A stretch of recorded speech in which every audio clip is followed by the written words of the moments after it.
Habang ang ibang mga babae ay gusto ng perfect wedding gown o unique na motif para sa kanilang kasal, ako, wedding cake.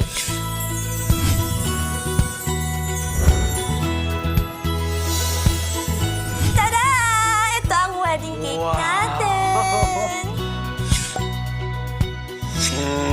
Sama ba sa tasting yan? Papayag, di mo pa sa akin si Landon!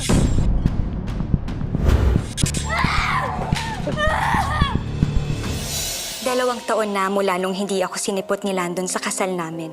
Kuryente, tubig, telepono, internet, LPG, ingredients, at demand letter galing sa bangko.